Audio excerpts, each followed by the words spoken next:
오늘 우리에게 주시는 하나님의 말씀은 히브리서 11장 27절에서 28절까지의 말씀, 그리고 출애굽기 6장 28절에서 7장 2절까지의 말씀입니다. 우리 한 목소리로 봉독하도록 하시겠습니다.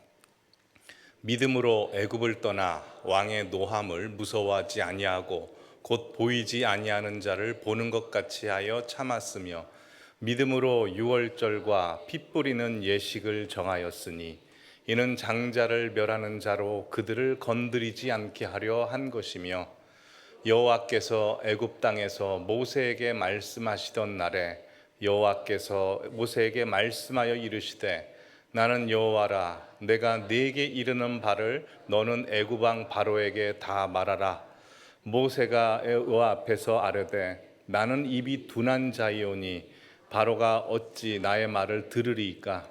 여호와께서 모세에게 이르시되 볼지어다 내가 너를 바로에게 신같이 되게 하였은즉 내 형 아론은 내 대언자가 되리니 내가 네게 명한 바를 너는 내 형 아론에게 말하고 그는 바로에게 말하여 그에게 이스라엘 자손을 그 땅에서 내보내게 할지니라. 아멘. 우리 한국교회 역사를 보시면 참 훌륭한 일을 하신 많은 선교사님들이 계십니다. 근데 수많은 선교사님들 중에 가장 대표적인 선교사님은 대표적인 학교 연세대학교를 지으시고 또 대표적인 병원 세브란스 병원을 세우시고 또한 대표적인 교회 세문안교회를 만드신 언더우드 선교사님이시죠. 근데 언더우드 선교사님과 동시대에 선교를 하신 또 훌륭한 일을 남기신 선교사님이 계십니다. 사무엘 마펫 선교사님이신데요. 이 선교사님은 언더우드 선교사님이 한국 땅을 밟은 지 5년 지났을 때 1890년 계속 사진 보여주시면 이 선교사님의 생신이 1월 25일인데요. 1890년 1월 25일 날 마포나루에 도착을 하십니다. 이때 나이가 저 사진에 보이는 것처럼 26살입니다. 여러분 26살이면 오늘 이곳에 계신 성도님들의 자녀분들보다 더 나이가 어린, 또한 아마 성도님들의 자녀분들 또래 정도 보여서 굉장히 애처럼 느껴지지 않습니까? 근데 애띤 그 나이에 이 조선 땅 변화시키겠다고 오셨습니다.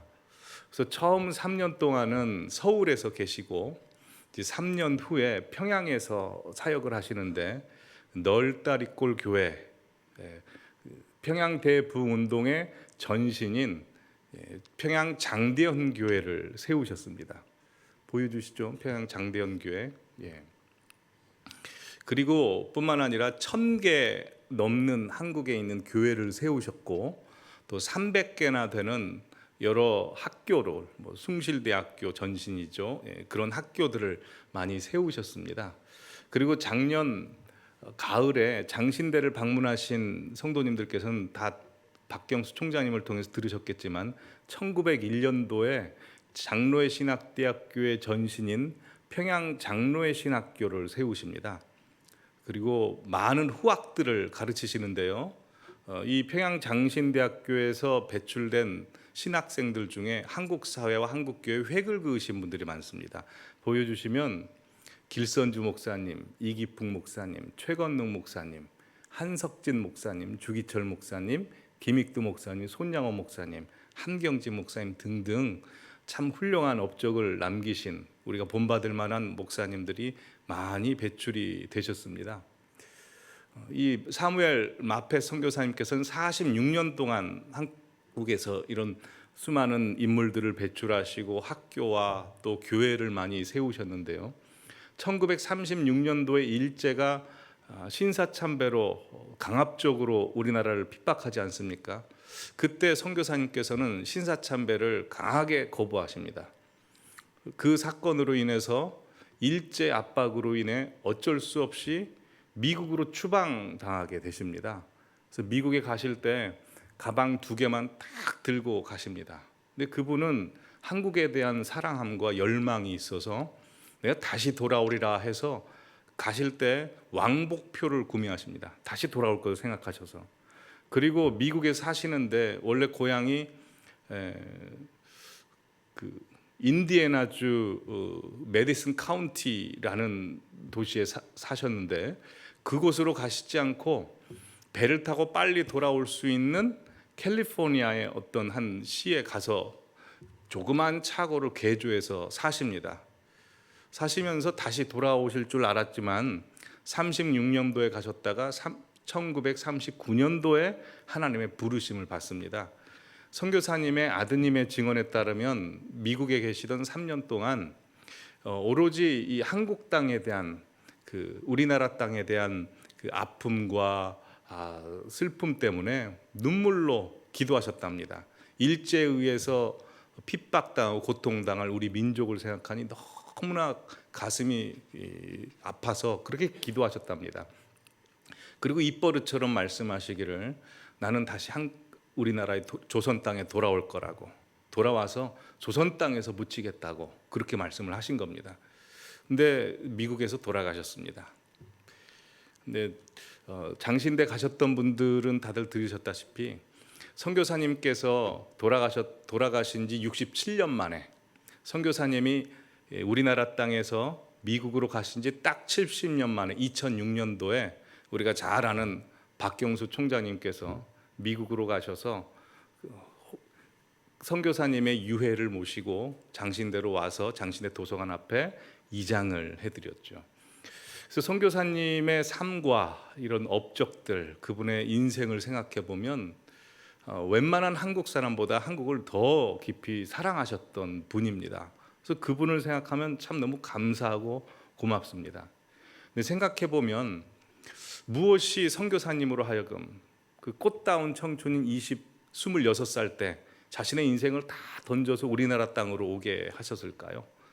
또한 선교사님으로 하여금 1000개나 넘는 교회를 세우게 하시고 300개나 넘는 학교를 세우게 하셨을까요? 또한 선교사님으로 하여금 무엇이 그토록 그 말년에 그냥 편하게 미국에서 지내시면 되시지 왜 또 한국에 돌아오시려고, 우리나라에 돌아오시려고 그런 마음을 주셨을까요? 하나님의 마음이죠. 하나님께서 우리 민족을 불쌍히 여기셨고 또한 사랑하셨고 또 우리 민족을 통해서 하실 계획을 갖고 계셨는데 그 하나님의 마음과 계획과 뜻을 젊은 선교사님의 마음속에 부어주시사 그 일을 하게 하신 것이죠. 그래서 그 하나님의 사명을 받은 선교사님이 어떤 마음으로 우리나라에서 사역하셨는지 그분의 설교문 일부분을 보면 알 수 있습니다. 보시면 이렇습니다. 나는 조선에 와서 복음을 전하기 시작하기 전에 황주에서 하나님 앞에 기도하고 결심한 바 있었다. 나는 이 나라에서 십자가의 도 외에는 전하지 않기로 오직 하나님의 그 뜻대로 죽든지 살든지 구원의 복음을 전하기로 굳세게 결심했다 라고 하십니다. 그러기에 선교사님께서는 단순히 예수 그리스도의 십자가, 예수 그리스도만을 전하는 그 일을 46년 동안 하셨고 단순히 그렇게 복음을 전하는 일을 목적으로 두고 살든지 죽든지 자신의 모든 것을 내어 던졌을 때 하나님께서 그분을 통해서 수많은 교회들을 세우시고 학교를 세우시고 수많은 한국 땅을 변화시킬 인물들을 배출하게 하셨고 또한 지금은 나라별 인구별로 비교해 보면 전 세계에서 가장 많은 선교사를 보내는 나라가 되게 하셨습니다. 여러분, 이렇게 사명이라고 하는 것은 평범한 한 사람을 비범하게 만들어줄 뿐만 아니라 그 평범한 한 사람을 통해서 평범한 나라가 비범한 나라가 되어버립니다. 자, 그럼 우리를 생각해 보죠. 여러분, 선교사님에게만 하나님께서 사명 주셨습니까? 아니죠. 하나님께서 이곳에 계신 모든 성도님들 한 분 한 분 가슴속에 다 사명 주셨습니다. 믿으십니까? 아멘이죠. 우리가 받은 사명이 무엇입니까?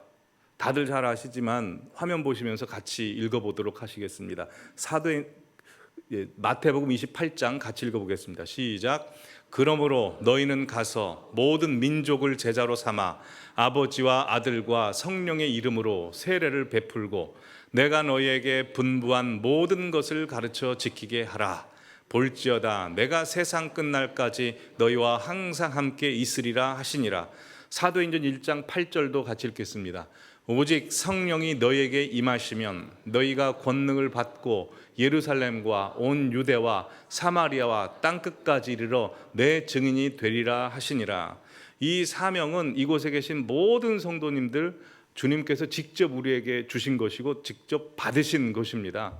그래서 이 사명 이루라고 하나님께서 가정도 주셨고 생명도 주셨고 인생의 성공도 주셨고 때론 실패도 주시고 눈물도 주시고 웃음도 주시고 재물도 주시고 가난도 주시고 아픔도 주시고 병도 주시고 삶의 우여곡절도 주시고 지금 기도하러 나온 기도 제목도 주신 것입니다. 무엇을 목적으로요? 이 사명 이루라고.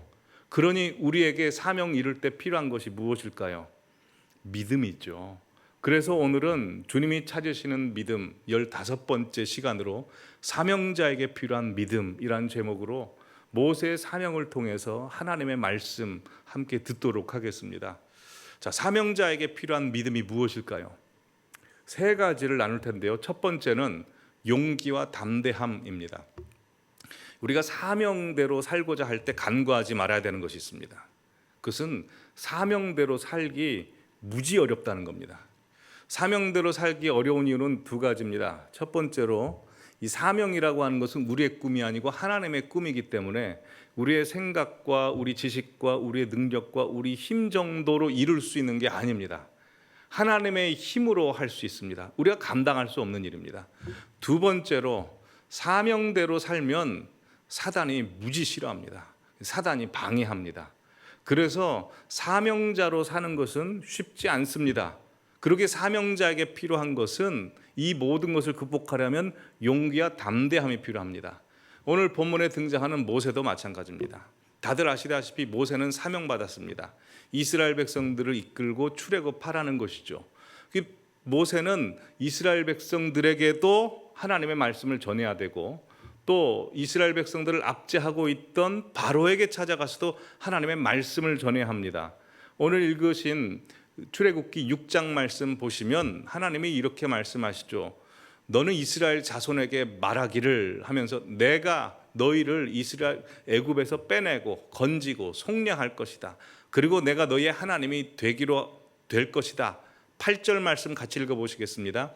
내가 아브라함과 이삭과 야곱에게 주기로 맹세한 땅으로 너희를 인도하고 그 땅을 너희에게 주어 기업을 삼게 하리라. 나는 여호와라 하셨다 하라 라고 전하라고 합니다.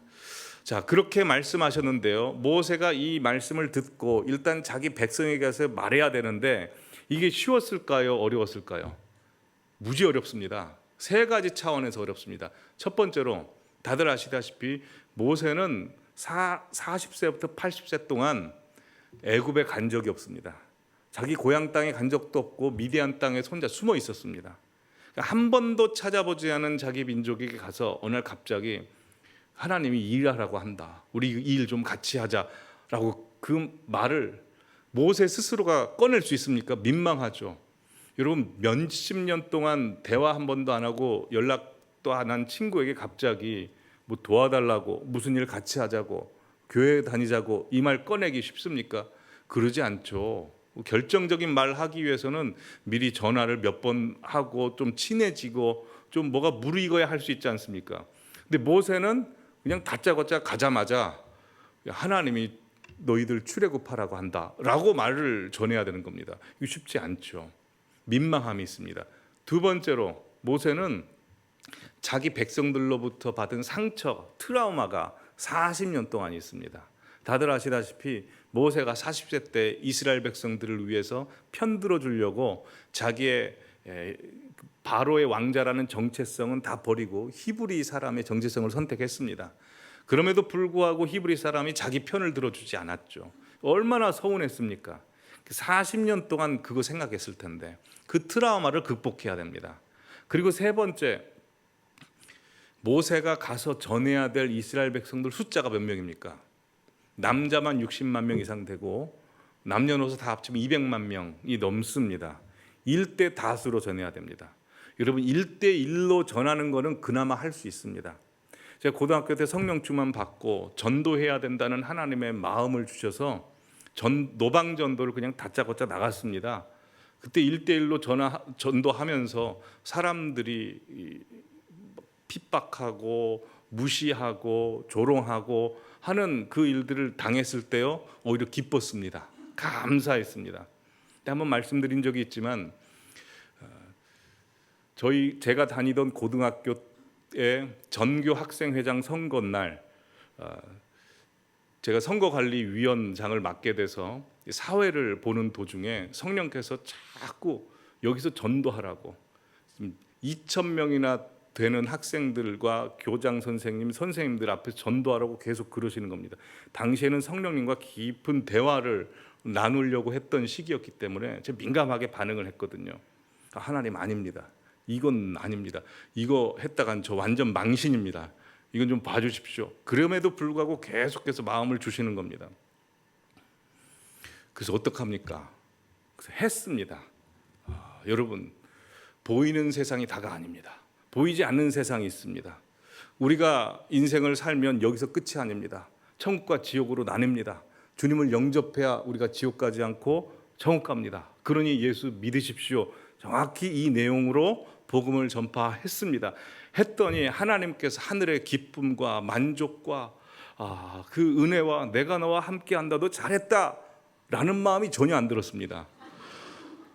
그 수치심과 모멸감과 그 분위기 쎄한 거 있죠. 너 뭔데 여기서 이런 말. 그때 이후로 성령님과 대화하는 걸 끊었습니다.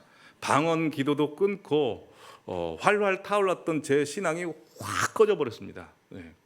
그 정도로, 지금은 그렇지 않지만요, 그 정도로 일대 다수로 가는 건 이건 무시무시한 공포입니다. 그러게 모세는 자기 백성에게 가는 것조차도 첫 번째로 40년 동안 연락하지 않았던 사람에게 다짜고짜 가서 말해야 되는 민망함, 그리고 동족에게 받은 트라우마, 세 번째로 다수에게 나서서 일대 다수로 전해야 된다는 그 공포, 이 세 가지를 극복해야 됩니다. 이것뿐만 아니죠. 당시 바로 황제에게 가면 바로 황제는 모세 같은 사람은 쥐도 새도 모르게 한 번에 사라지게 할 수 있는 권력자입니다. 근데 바로 앞에 서는 것도 쉽지 않습니다. 그러기에 모세에게 필요한 게 용기와 담대함이죠. 우리도 마찬가지입니다. 하나님께서 각자에게 맡겨주신 사명들이 있습니다. 가정에서든지 교회에서든지 직장에서든지 하나님께서 지키시는 일이 있는데 보면 쉽지가 않습니다.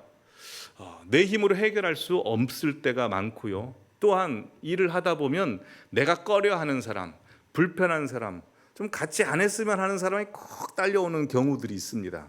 그리고 내가 예상했던 그 불편한 일이 생길 때가 있죠. 그 사람을 마주해야 됩니다. 또한 하나님의 일을 하면요, 사람 눈치가 그렇게 보입니다. 그렇지 않습니까? 그게 일하기가 쉽지가 않습니다. 그래서 이것저것 따지고 들다 보면 하나님의 일이 산으로 가거나 아예 못하거나 그렇습니다. 그러기에 사명자에게 필요한 것은 용기와 담대함입니다. 자, 그러면 용기와 담대함은 어떻게 생길까요? 용기와 담대함은요, 경험하셔서 아시겠지만 간단합니다. 두 가지만 있으면 됩니다. 첫 번째로 이 일을 하나님께서 시키셨다는 확신이 있어야 됩니다. 이 일을 하나님께서 시키셨다. 근데 그것만 있으면 안 됩니다. 두 번째, 하나님이 시키신 그 일을 할 때 지금 하나님이 나와 함께 하신다는 확신이 있어야 됩니다. 이 두 가지 있으면 할 수 있습니다. 모세에게 그 마음이 있었습니다. 오늘 본문 히브리서 11장 27절 보시면 믿음으로 모세가 애굽을 떠나 왕의 노함을 무서워하지 아니하였다라고, 두려워하지 아니하였다라고 돼 있는데, 그가 두려워하지 않을 수 있었던 것은 하나님께서 그에게 말씀 주셨잖아요. 뿐만 아니라 출애굽기 3장 12절 보면 내가 너와 함께 할 것이다 라고 말씀하고 계십니다. 그러니 하나님이 시키신 일이 분명했고, 하나님이 시키신 일을 했을 때 하나님이 함께하여 주시니 모세는 거뜬히 알 수 있었던 겁니다. 사도행전 5장에 보시면 사도들이 복음을 전하다가 사도들을 시기한 대제사장들과 종교 지도자들에 의해서 감옥에 갇힙니다. 본문 보여주시면 그때 19절에 보시면 주의 사자가 밤에 옥문을 열고 그들을 끌어냅니다. 천사가. 그래서 20절에 가서 성전에 서서 이 생명의 말씀을 다 백성에게 말하라 라고 말씀합니다. 여러분, 성전이라고 하는 것은 사도들을 가둔 대제사장을 뿐만 아니라 종교 지도자들의 근거지입니다. 거기서 복음을 전하면 또 갇힙니다. 그러나 21절에 보시면 그들이 듣고 새벽에 성전에 들어가서 가르칩니다. 어떻게 그럴 수 있었습니까? 하나님께서 말씀하신 게 분명히 있잖아요. 하나님이 시키신 일을 확실히 압니다. 또한 하나님께서 그 일을 시키셨을 때 하나님께서 함께 하셨다는 것을 알기 때문입니다. 종교개혁을 일으킨 루터도 마찬가지입니다. 종교개혁을 일으킨 루터도 사실 그 스몰 마인드라고 하죠. 근데 그가 종교개혁을 일으키자 당시 최고 권력자였던 신성 로마 제국 황제인 까를 5세가 보름스에 이 루터를 부릅니다. 부르고 눈을 부라리면서 그에게 겁박을 줍니다. 네가 최고 권력자인 황제와 교황의 권위를 이렇게 책을 씀으로써 무너뜨릴 수 있냐? 네 책 당장 불살라라. 그렇지 않으면 내가 너를 불살라 죽이겠다. 그 말을 듣자마자 루터가 겁이 덜컥 납니다. 그래서 그 앞에서는 말을 못합니다. 그리고 이렇게 말하죠. 하루만 시간을 주십시오. 하루만. 까를 5세가 그래 하루만 시간을 주겠다. 내일은 분명히 어떻게 할지 이야기해 줘야 된다. 그래서 주랭랑을 칩니다. 루터가. 그래서 집에 가서 기도합니다. 하나님 어떻게 해야 됩니까? 하나님 어떻게 해야 됩니까? 겁이 나 죽겠습니다. 네, 하나님께서 이 종교개혁을 하나님이 하셨다는 확신을 주십니다. 하나님이 그에게 시키셨다는 확신과 또한 하나님께서 함께 하신다는 확신을 주십니다. 그래서 쓴 시가 찬송가 585장이죠. 1절 가사를 보시면 내 주는 강한 성이요 방패와 병기 되시니 큰 환난에서 우리를 구하여 내시리로다. 2절 가사를 보시면 내 힘만 의지할 때는 패할 수밖에 없습니다. 그러나 힘 있는 장수 나와서 날 대신하여 싸우십니다. 이 장수 누군가? 주 예수 그리스도 만군의 주로다. 당할 자 누구냐? 반드시 이기리로다. 라고 해서 주님이 함께 하심으로 말미암아 그 일을 할 수 있습니다. 그래서 다음 날 가서 담대하게 전합니다. 저는 제 생각에 제 책이 잘못되었다고 생각하지 않습니다. 만약 성경에서 제 책이 잘못되었다라고 한다면 제가 불사르겠지만 성경에서 그렇지 않습니다. 라고 해서 종교개혁을 담대하게 단행합니다. 하나님께서 성도님들 한 분 한 분에게 하나님의 일을 시키셨습니다. 하나님이 시키신 일에 대한 확신이 있으면 하나님 반드시 함께 하십니다. 그러기에 용기와 담대함을 가지고 하나님의 일을 하시는 성도님들 되시기를 바랍니다. 두 번째로 사명자에게 필요한 믿음은 보이지 않는 하나님을 보이는 것 같이 섬기는 믿음이 필요합니다. 보이지 않는 하나님을 보이는 것 같이 섬기는 믿음이 필요합니다. 오늘 본문 27절 하반절 보시면 보이지 않는 하나님을 보는 것 같이 하였다라고 모세의 사명을 그렇게 말씀하고 있습니다. 여러분, 모세가 이스라엘 백성들이 이끌고 나오면서 하나님 앞에 가장 원하는 거, 바라는 거 한 가지가 있었습니다. 뭔지 아십니까? 하나님 얼굴 보여주세요입니다. 모세가 이스라엘 백성들을 데리고 시내산에 데리고 왔는데 시내 광야에서 그들이 금송아지를 섬기죠. 하나님께서 그들을 멸망시키겠다고 하자 모세가 그들을 좀 용서해 주십시오. 차라리 이들을 멸망시키시려거든 저를 생명책에서 지워주십시오 라고 기도하여 하나님께서 모세의 기도를 통해서 이스라엘 백성들을 살려주십니다. 모세가 너무나 힘들었는지 창세기 33장에 하나님께 이렇게 간구합니다. 주의 영광을 내게 보여주시옵소서. Show me your glory. 이 말씀은 하나님의 얼굴을 내게 좀 보여주십시오 라고 합니다. 그래서 하나님께서 이렇게 말씀하시죠. 네가 내 얼굴을 보지 못한다. 왜냐하면 네가 내 얼굴 보면 너는 살 수가 없기 때문이다. 등만 보여주시죠. 여러분, 왜 모세가 하나님의 일을 하면서 하나님의 얼굴을 보고 싶어 했을까요?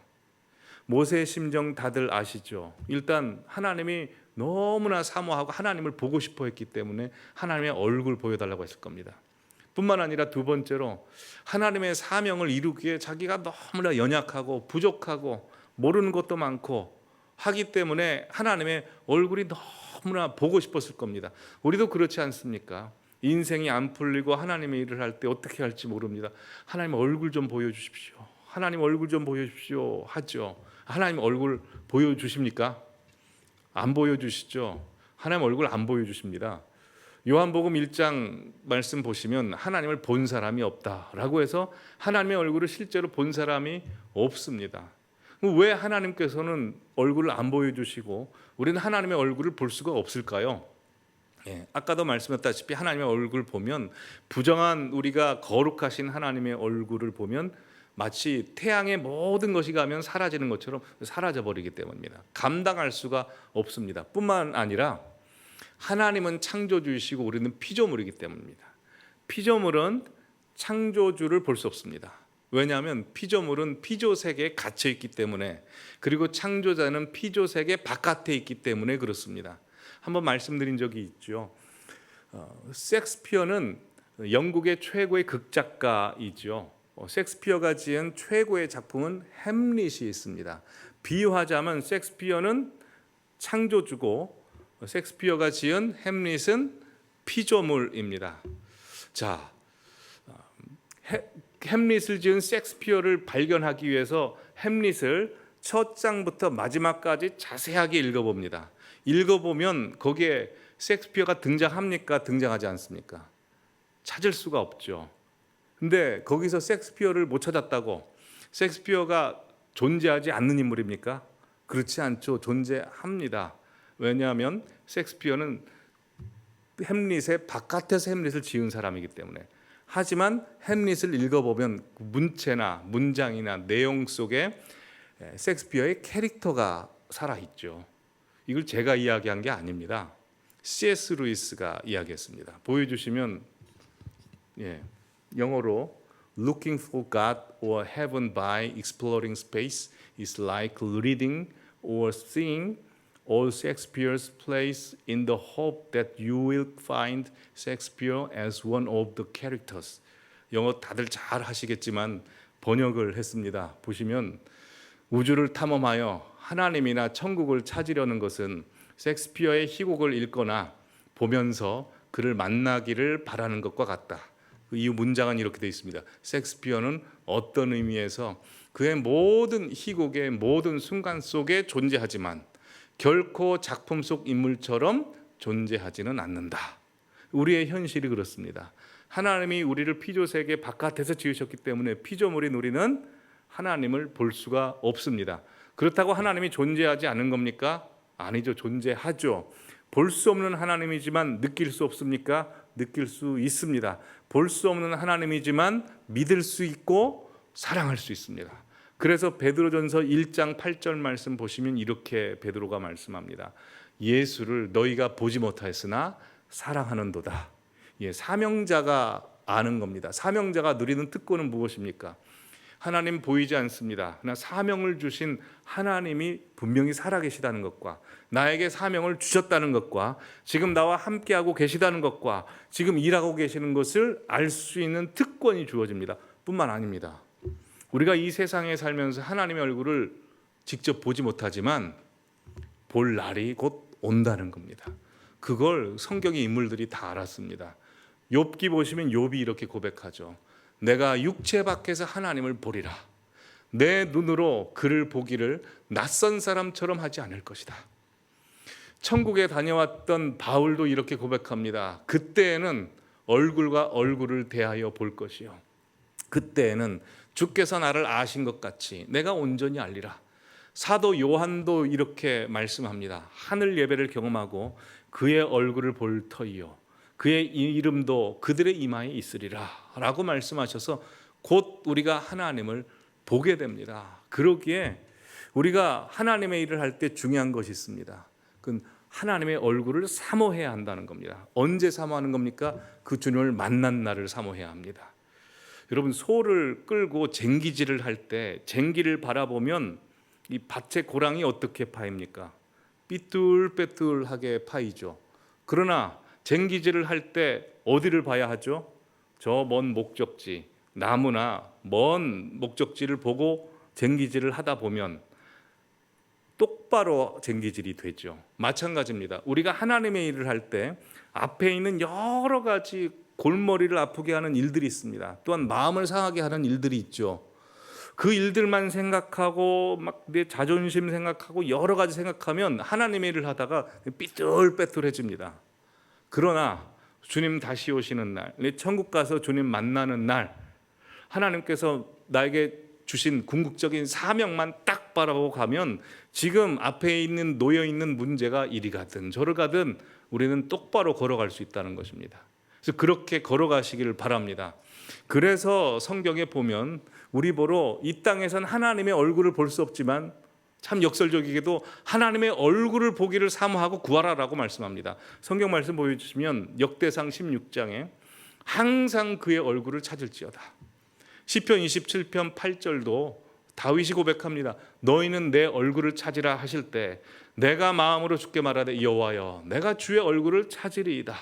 시편 105편 4절도 그의 얼굴을 항상 구할지어다 라고 말씀을 하십니다.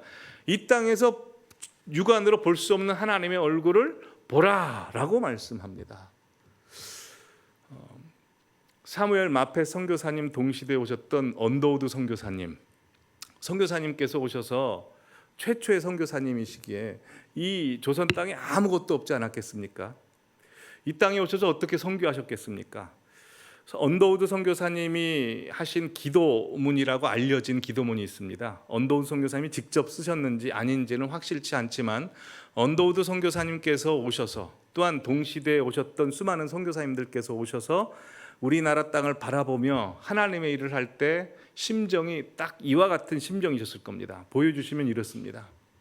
아니, 선교사님의 기도문입니다. 네. 오 주여, 지금은 아무것도 보이지 않습니다.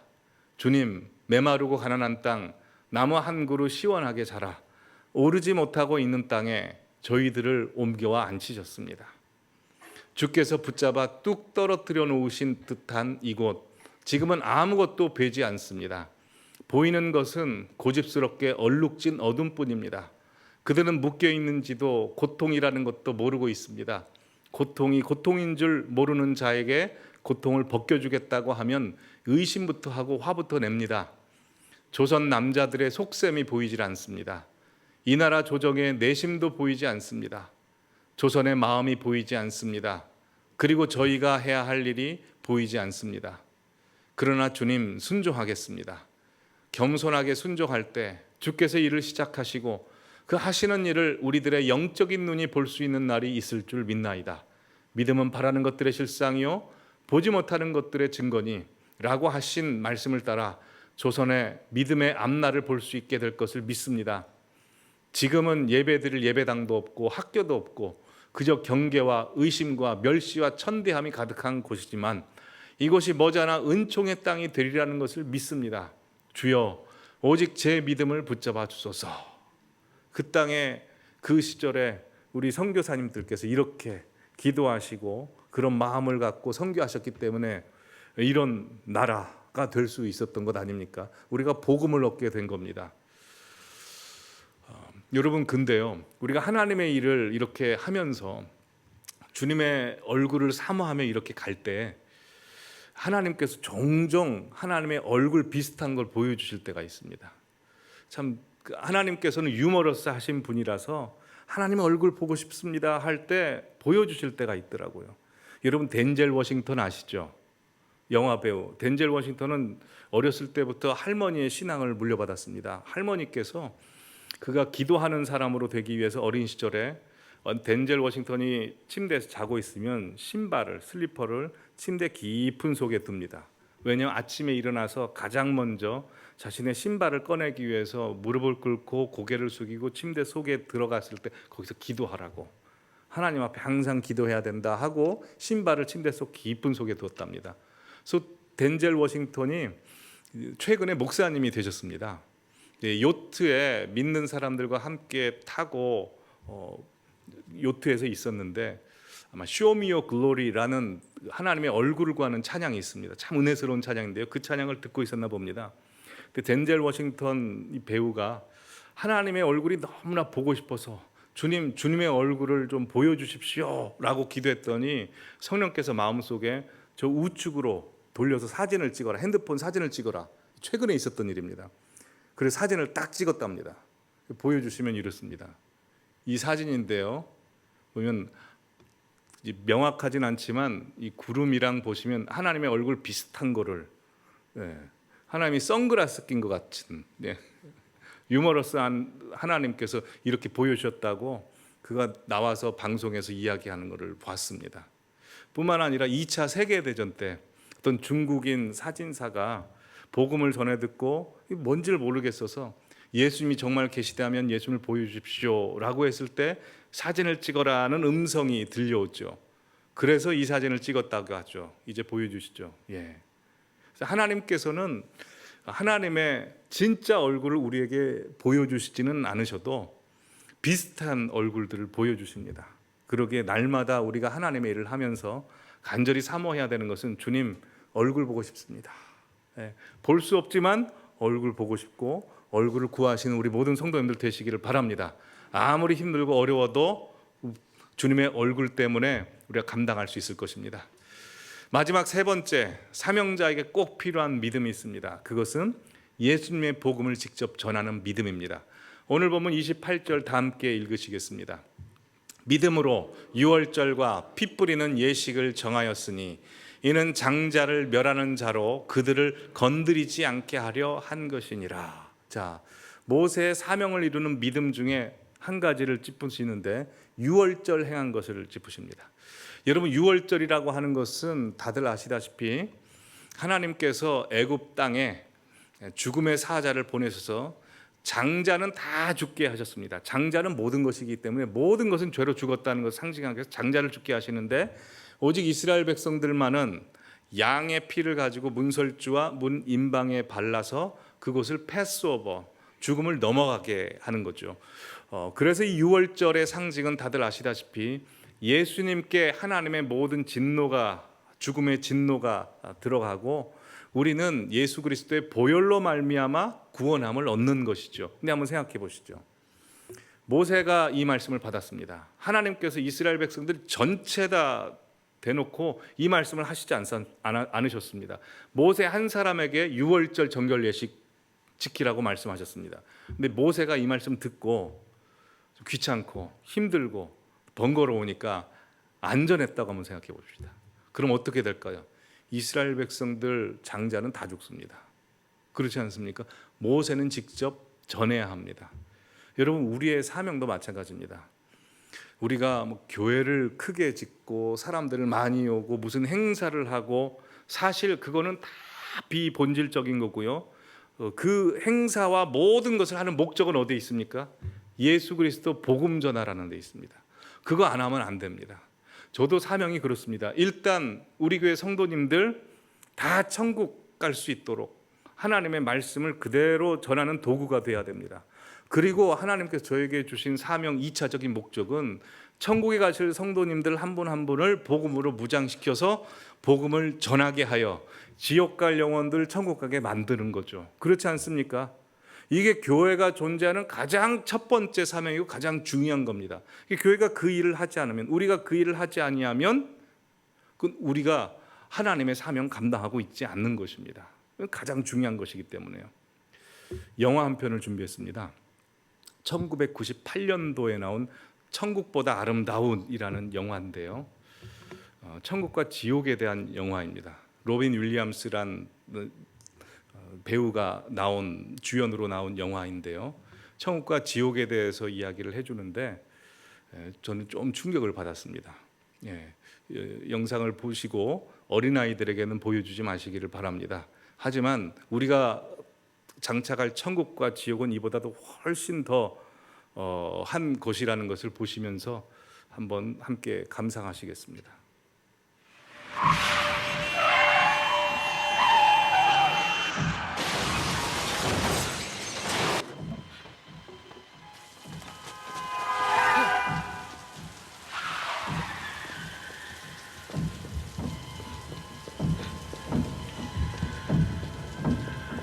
Are you all right? Yes, I think so.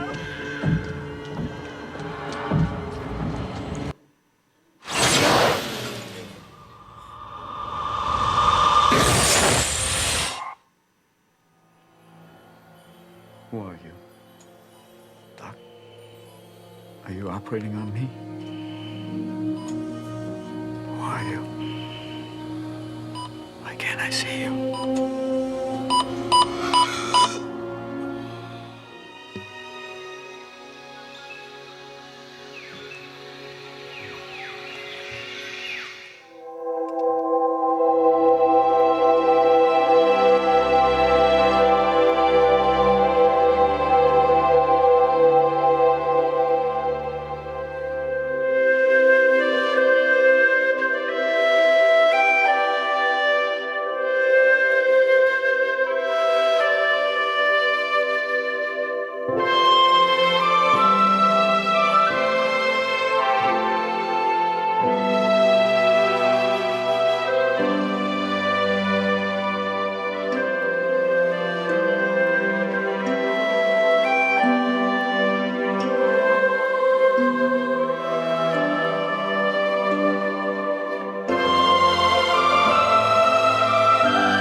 Welcome, son. Papa? Son, Papa? you're Klaus. Welcome.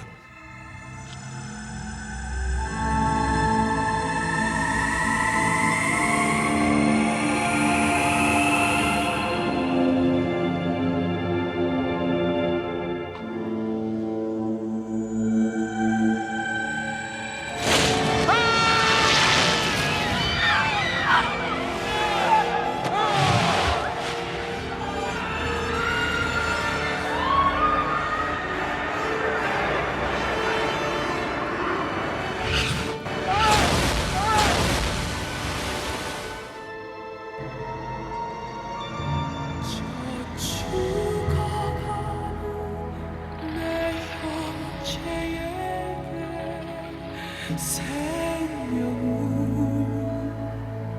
주소서. 흑암의 권세에 매여 내일을 빼앗긴 저들에게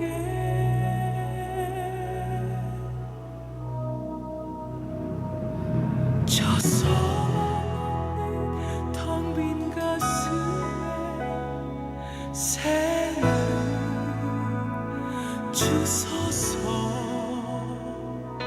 고통의 멍에에 매여 시름하고 있는 저들에게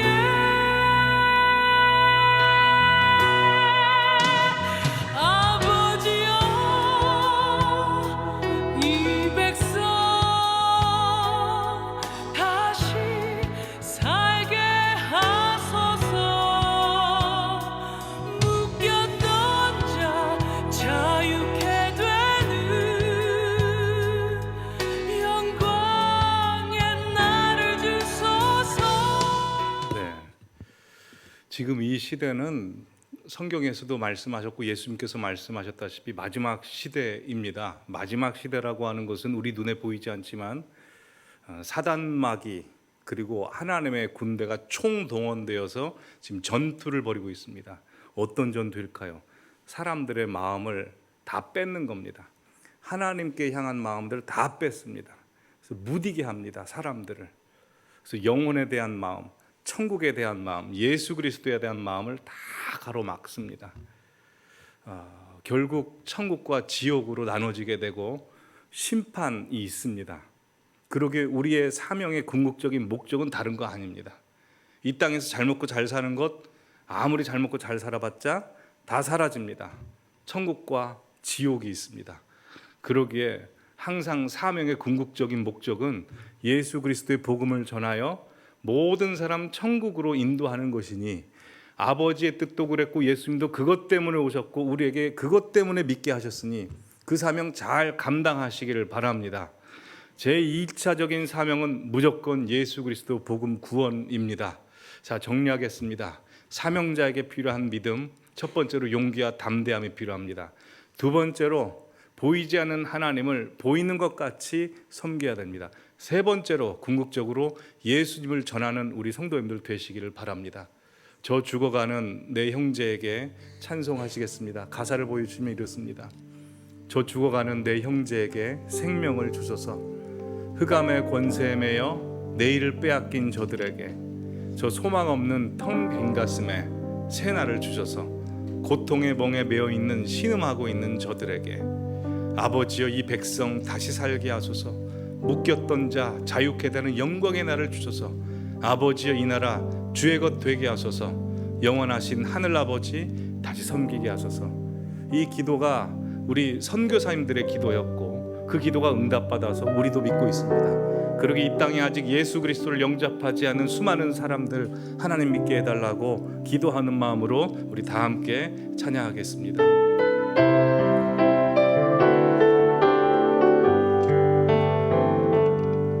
저 죽어가는 내 형제에게 생명을 주소서.